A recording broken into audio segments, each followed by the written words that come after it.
When I think back to some of my earliest patient visits, I always remember the look people gave me when I mentioned carbohydrates bread, rice, potatoes. It was a mixture of fear and frustration, as if I had just asked them to give up a lifelong comfort. And honestly, who can blame them? These foods are the backbone of so many cultures, the center of family dinners, celebrations, and everyday meals. So whenever people hear the common advice to avoid carbs, it feels like they're being told to abandon pieces of their own life. That's why I always begin by telling them something that surprises them. You don't have to fear these foods. You just have to understand how they work inside your body. I'm Dr. Lightkim, and over the years I've watched countless patients struggle with their blood sugar, thinking that enjoying a warm plate of rice or a freshly baked potato was no longer an option. But the truth is, there's a smarter, simpler way to eat these foods without sending your glucose levels spiraling. And that journey toward balance begins with a concept that most people have never heard of: resistant starch. I remember the first time I explained resistant starch to a patient. Her eyes widened, not because it was complicated, but because it was surprisingly practical. Most starches break down quickly during digestion, turning into glucose and rushing into the bloodstream like a fast-moving wave. That's what creates those roller coaster glucose spikes that exhaust your pancreas over time. But resistant starch is different. It behaves almost like a quiet guest at the party, present, but never causing chaos. Your enzymes simply aren't equipped to break it down efficiently. So instead of turning into sugar right away, it travels to your large intestine, where your gut bacteria greet it like a gift. They ferment it and turn it into powerful short-chain fatty acids, like butyrate, that help reduce inflammation, strengthen the gut lining, and improve insulin sensitivity. It's almost like your gut microbiome is doing damage control for you.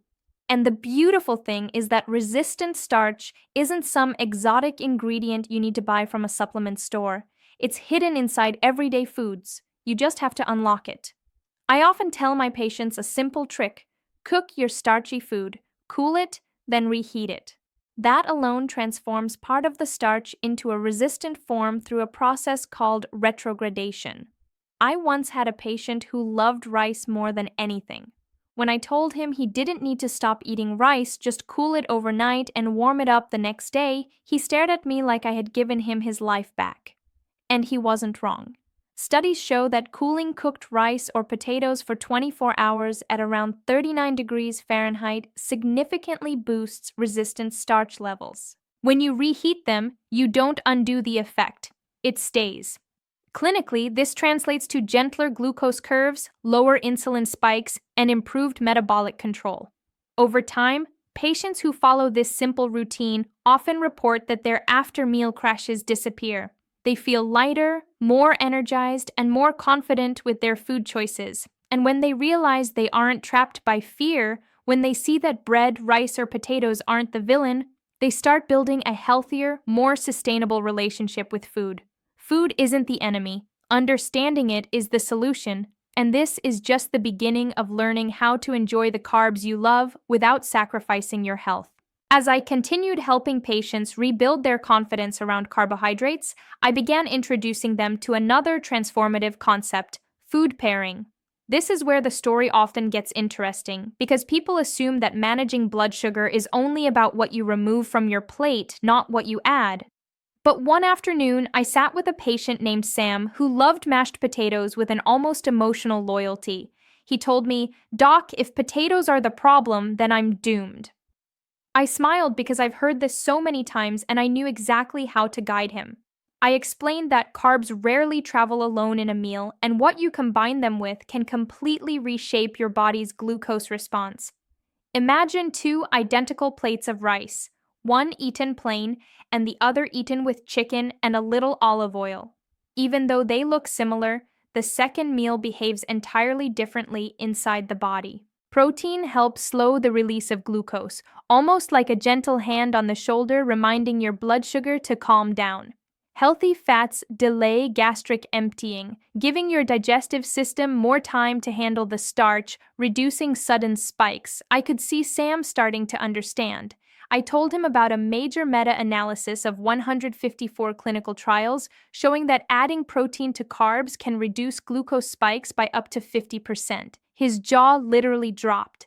And when I mentioned how fats can improve insulin clearance and support pancreas function, he leaned forward like he was hearing a secret that had been hidden from him his whole life. The truth is, so many of us were never taught that food synergy matters just as much as the food itself.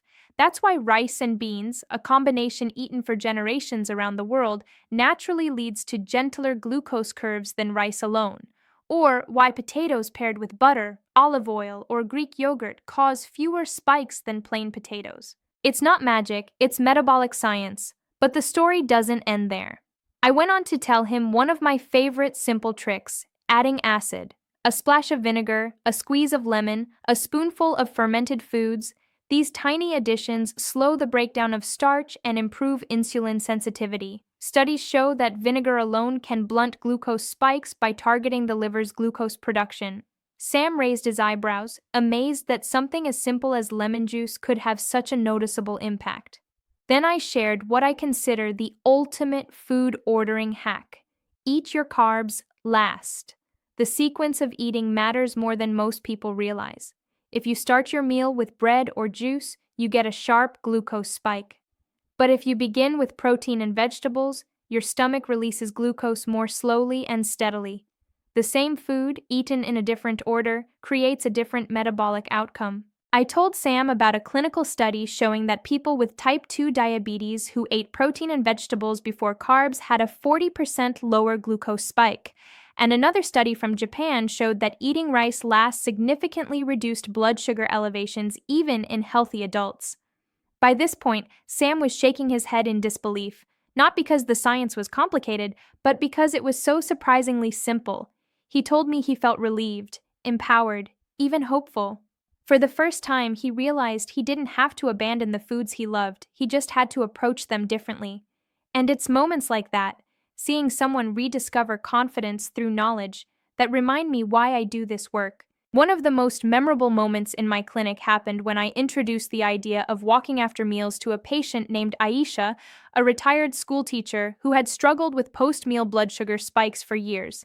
She told me she often felt sleepy and heavy after eating, especially after lunch, and assumed it was just part of aging. But as she described her symptoms, I realized she was experiencing what millions of people silently go through: a glucose surge followed by a crash. I leaned back in my chair and said, "Aisha, what if I told you that just 10 minutes of walking after a meal could change everything?" She laughed at first, thinking I was joking. But I explained that this wasn't just advice. It was one of the most consistent, scientifically proven ways to flatten post-meal spikes.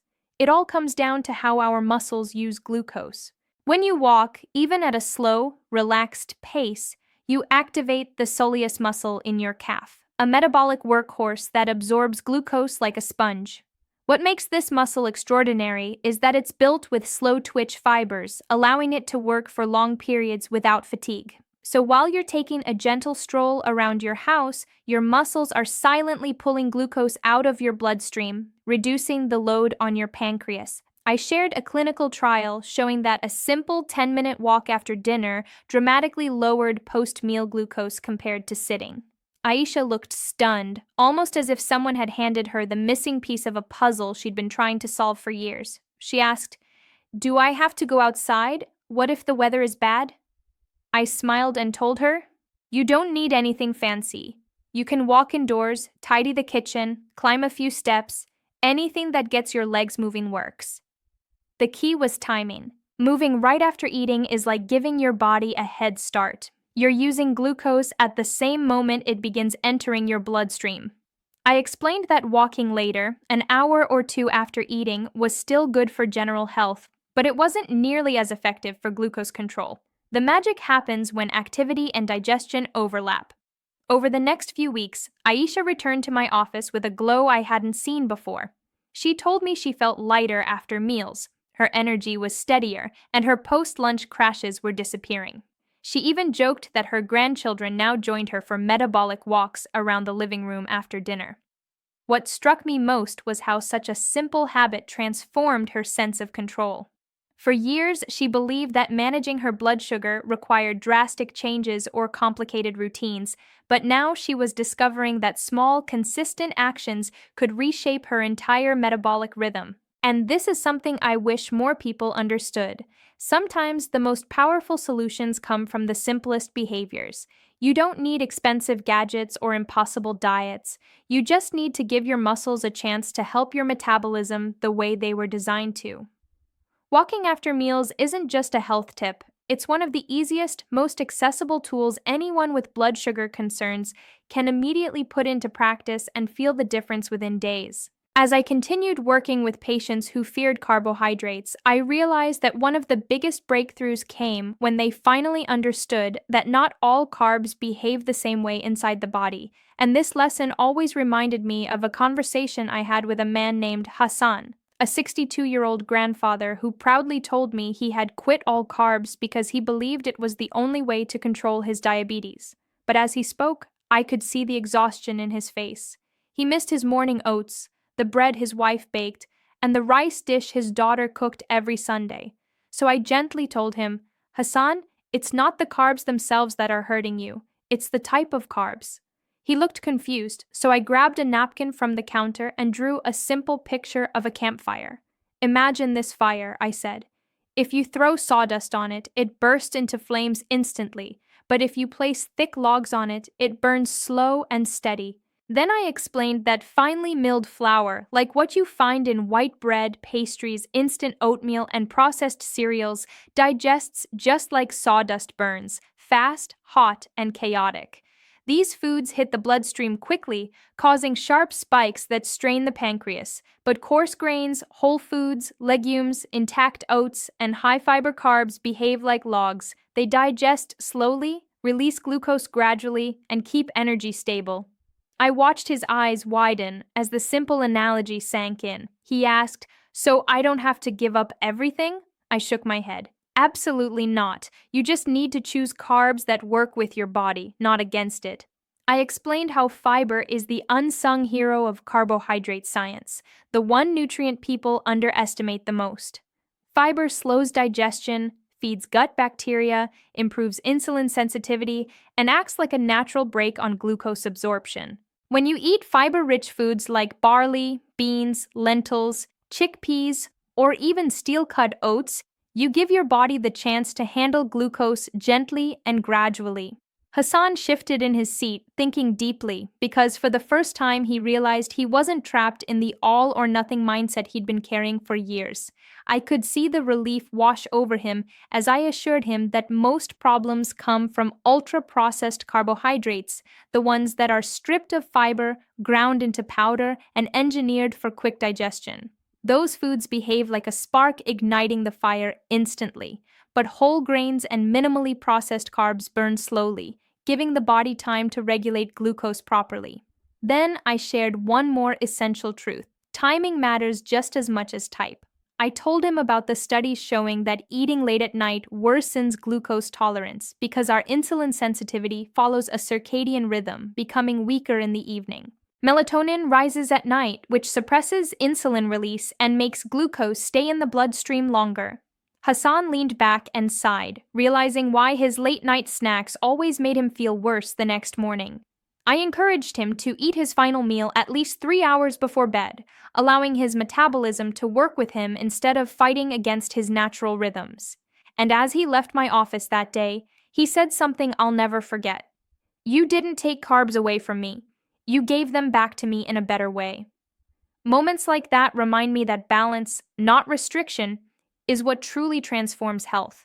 As I reflected on all these principles, resistant starch, food pairing, walking after meals, choosing whole carbs, respecting circadian rhythm, I realized that the real transformation happens not when people memorize science, but when they begin to see their relationship with food differently, and I was reminded of this during a follow-up visit with a patient named Maria.